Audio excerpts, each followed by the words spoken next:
ბავშვი შეშლილია თავისუფლებაზე. მე თვითონ გეტყვის უკვე 3 წლის ბავშვი. მე თვითონ იცი რომ თვითონ ვერ გააკეთებს.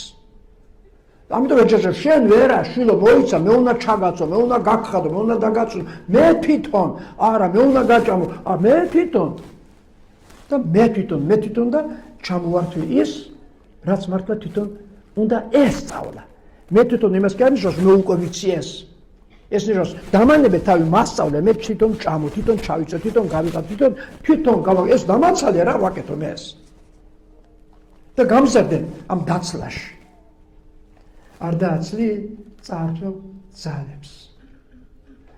ამრიგად, თუ გინდა ბავშვს რამე უყიდო, არ ვიცი, დასაცმელი გინდა უყიდო, ფესაცმელი გინდა უყიდო, რაღაც საჩუქარი გინდა უყიდო, წაიყვანე ისიც. თუ ყოველთვის არა, ხანდახან მაინც უთხარი, ჩემო ძვირფასო, აი ვიტრინარი, ხედავ რეებია. ამდენი ფული მაქვს მაგ საქმისათვის. შენ რომ გაზმეტი არა მაქვს, აი ხედავ აბერჯიბეში არა მაქვს მეტი. აი შე რაც გინდა. იყიდე რაც გინდა. რატომ მე მის მაგივრად ვიყიდო რაღაცა და მის გემოში არ ჩარდა, არ მოეწონა, არ მოუნდა. ხო? ანდა არჩევანის გაცდა არჩევ თავაზე.